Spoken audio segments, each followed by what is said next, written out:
Hi there. Thank you, Martin. So I'm a bit nervous about multitasking here, so do bear with me. I've not had to juggle so many things before and just a presentation. So yeah, I did this research a couple of years ago as part of my doctorate in actually counselling psychology. And looking at, so it's an IPA study looking at men's experience of psychological change.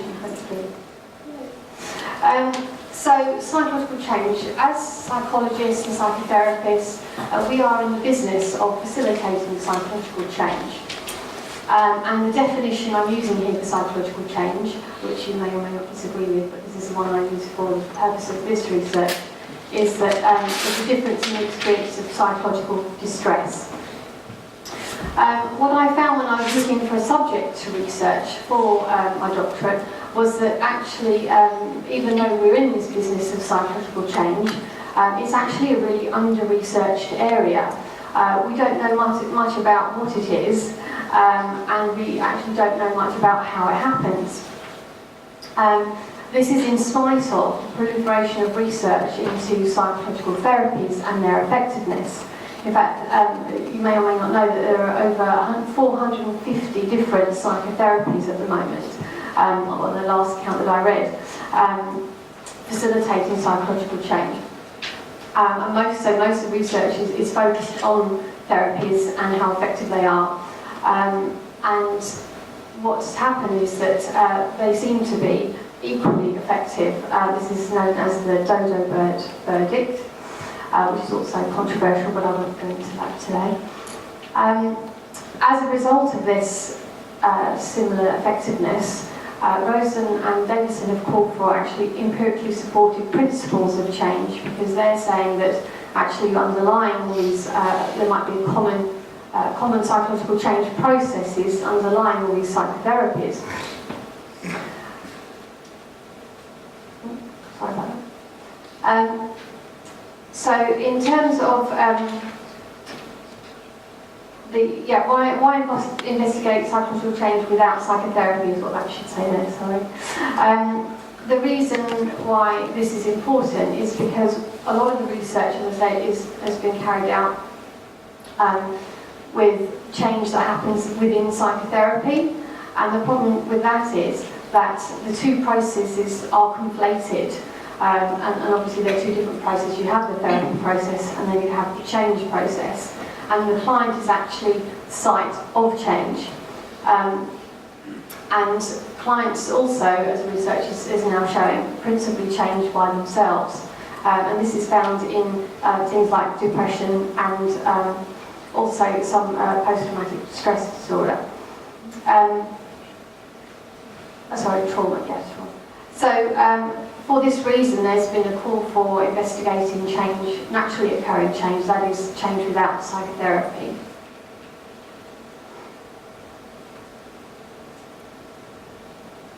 So why did I investigate men's experience of this?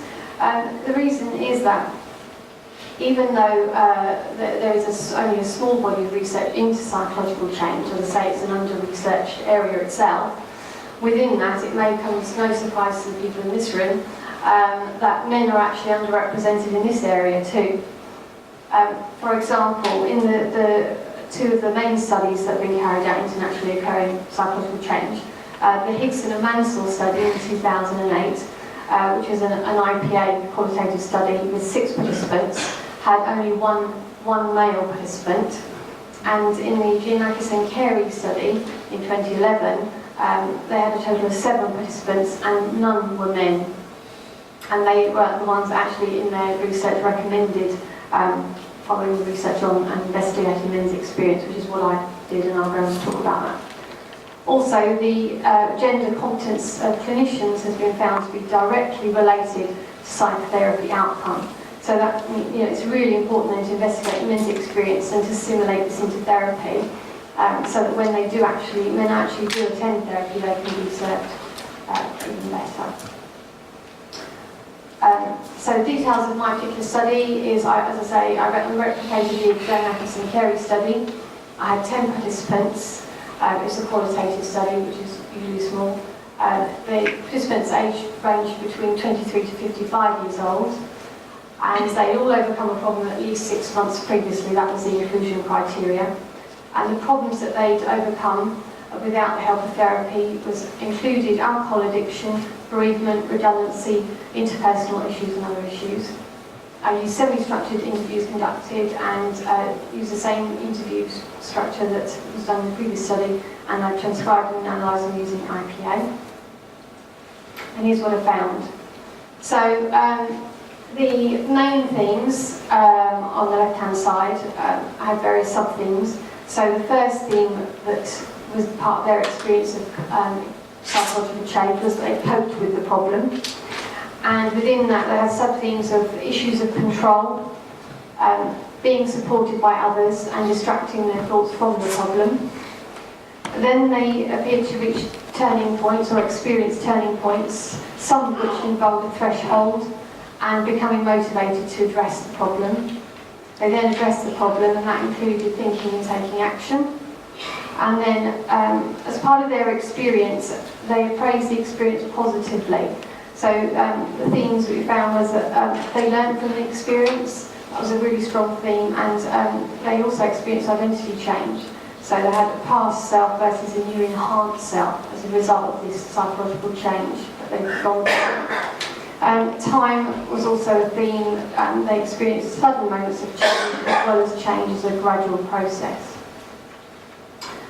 So I'm just going to look at those results in a little bit more detail.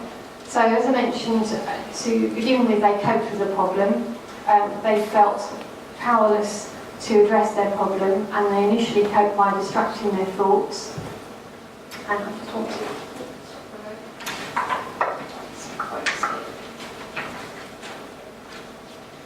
So just to read out a couple of quotes, which you may notice there's some similarities with your study as well. So some of them, in terms of distracting themselves, their thoughts as part of their coping, one participant said, it's like once the car is clean, you can't just clean it every day, and so all these sorts of things that I did just to take my mind off it. Another participant said, so I know that if I'm busy, then whatever the problem is, I will have plenty of time to think about it, so to keep busy was important. Another said that dealing with it at the time, like I say, it was just a lot of almost denial that it happened. Make it all go away, don't talk about it. Also, I actually found as well, being supported by others was part of their coping. Whilst they did not actively necessarily seek the support out, they did embrace it when it was offered. And some of them, for example, one participant said, I had some good friends as well, they were always around, it's good to spend time with them. Another said, in terms of actually their partners provided support, she used to give me a lot of comfort. She would tell me, everything would be all right, you just have to handle it and stuff. Moving on to the turning points that they experienced and becoming motivated to address the problem. I'll just give you a couple of quotes from some of the participants about their experience. One participant said, I'm always looking for that praise and I just get frustrated. So I don't get it from home. I'd be like, I'd really have a go at her. It was just getting too much. Another participant said, at that point it was very much a point where I said, okay, look, I just need to break away from kind of communication and all this stress for a period because it's becoming far too much. In terms of becoming motivated to address the problem, all of these participants who experienced becoming motivated also reported experiencing insights with this theme, and that was before they became motivated. And I'll just give you a couple of quotes about that. One participant said, I just realised if I didn't stop, I was going to die.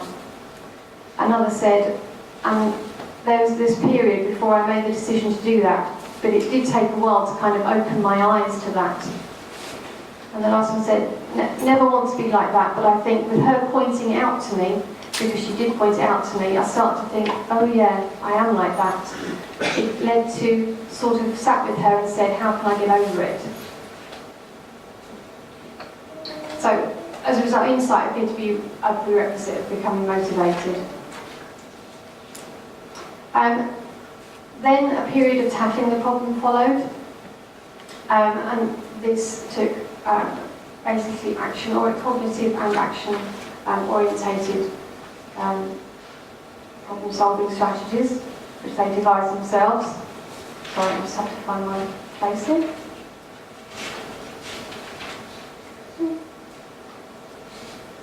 Right. So some of the examples of the thinking process that they used. One participant said, "It's just almost taking yourself out of the situation and trying to look back into it." And all the interviewees identified taking action as an important part of their change experience. Some were more proactive than others.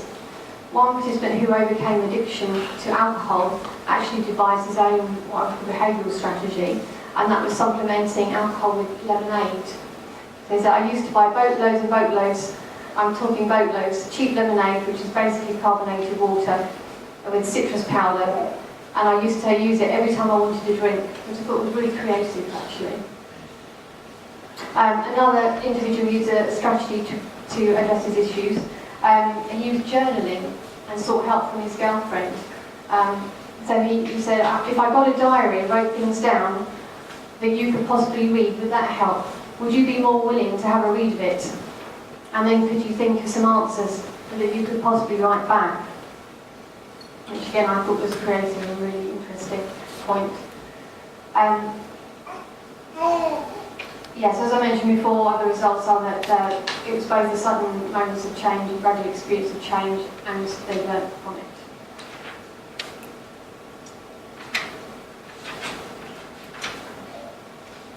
So,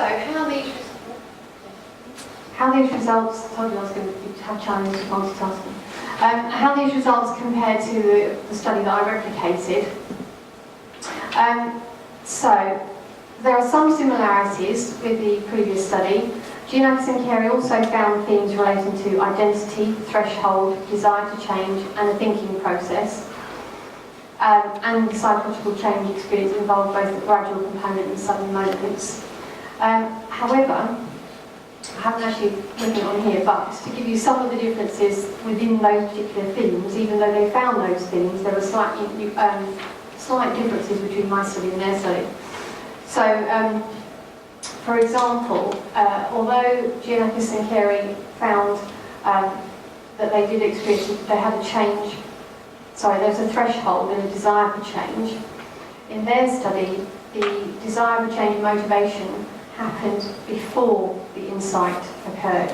Whereas in my study, it was really, this was stressed in the research and the interviews, that the insight or the perspective shift was that needed to happen before they then became motivated to change. So that's a really, really important point in terms of therapy, which I'll come on to in a minute. So in terms of thinking as well, although thinking in my study was a really prominent feature of the recovery process. All 10 participants demonstrated a thinking process. Whereas in the Giannakis and Carey study, although it did feature, it featured much less. And similarly, this could be attributed possibly to gender differences. And again, taking action, in my study, all except one of the interviewees used behavioural strategies.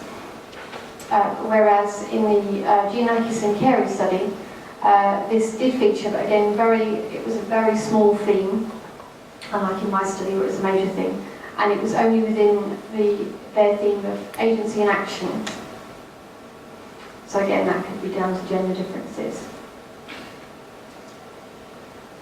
So further differences in the two studies were that relationships with others were central to the change experience in the Giannakis and Carey study, which again, we go on traditional gender stereotypes, that's not a surprise, where it was not central at all to the change experience of my participants. Giannakis and Carey found a sub-theme of strong emotions within their threshold subordinate theme. Although participants in my study did express some emotions when they were experiencing the problem.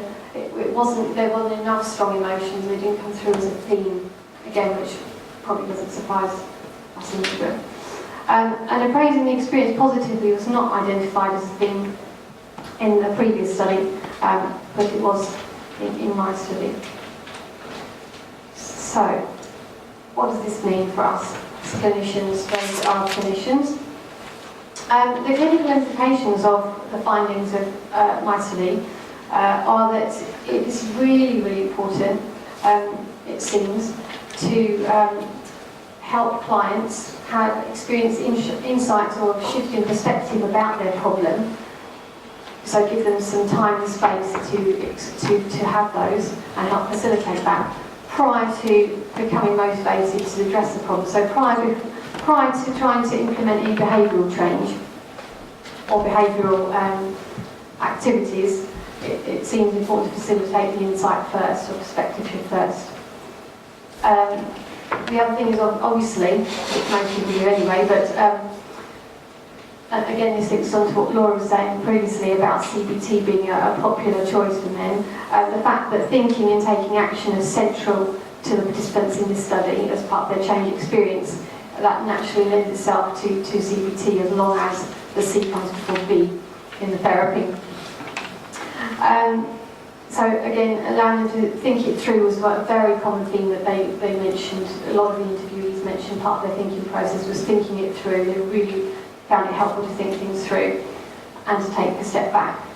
And also it is particularly useful for men to identify what they have learned from their problem experience, in addition to identifying any positive changes in identity before the end of the therapy. So again, whether that's about gender or not, I don't know, but this is what the study seems to find. These men found it really helpful to have that space to reflect on how they've changed. And a lot of them mentioned that they felt they'd become stronger and more resilient as a result of that. Obviously, there's limitations to this study. It is only an IPA, well, it is an IPA study, which means it's small with only 10 participants. So the clinical implications I mentioned are tentative, and further research is, of course, required in this area. And that's information for anyone who wants to ask me more questions about it. Thank you.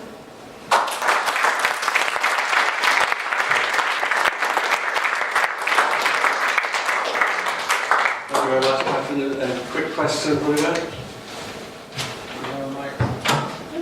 Microphone to you. Yeah. Hello, thank you. Very interesting. I just wanted to take you back to something you said very early on. That the process of change in therapy and the process of therapy itself are quite separate. The process of change and in the process of therapy. Yes. Separate in the sense of how we're trying to understand how change happens in a person. Right. Not obviously separate as a process, because they're going together. Yeah, does that make sense? Well, it does now, but I mean, it may just be my perspective on things, and perhaps it's something I'm just concerned about. But you know, during the course of the morning so far, there's been a great and right emphasis on relationships. I think Warren's presentation was very much about the quality of relationship, and I'm surprised that that's not researched for as well. I mean, in the 50s, there was a colossal amount of research in America on the process of change, and it came down at the end to something called the quality of contact between therapist and patient. And then people went endlessly into finding out what the quality of the contact actually meant. And it's very, very important. I mean, when you're thinking about thinking processes, of course, you cannot think really without the help of another. You know? In fact, it's always in relation to another. It doesn't have to be out. The person themselves doesn't have to be outside you. They can be internalized. Right. It's usually in relation to another. So yeah, another part of yourself, whether it's a higher self. No. The internalized therapist. who may be representing all sorts of things at that time, including being themselves as an external, plus the fantasies you may have about them. Yeah? It's all part of that thinking process, in my opinion. Okay, I don't disagree with you necessarily, but I think there's nuances in there. But I can chat more in the break. if you One want to, more yeah. question quickly, and then we Yeah, move on. hopefully, it sounded like your research was focused very much on men who were able to overcome the difficulties themselves. It sounds as if you focused on those men. That was the criteria to be included in the study. Yeah, they had to. I'm wondering if you had a sense of where it is that men who aren't able to overcome these difficulties themselves, where it is they get stuck in that process. Is it that they're getting stuck in places that those men didn't get stuck in? Or, was it something about these men in particular that is typical or atypical of most men who didn't? Oh, that's a really, really good question. I think there's a whole lot of research in itself that needs to be carried out. I didn't. Well, I got a sense of when I was interviewing these men in terms of, because you mentioned they obviously had overcome something. I did find that there's a continuum of the change process, that some of them had clearly put the problem behind them, they've moved on, they've learnt from it, they've processed it thoroughly, whereas there were a couple of men on the other end of the spectrum who were very much, I actually found myself questioning had they managed to process it and put it behind them completely because of the vocabulary they were using when I was actually interviewing them. I didn't get a chance to reflect on actually what was the difference between that and the people the men who had actually clearly moved on and processed everything and put it behind them. But it's a good question, and it would be useful to do. Okay. Yeah. Thank you very much, Catherine. Thank you.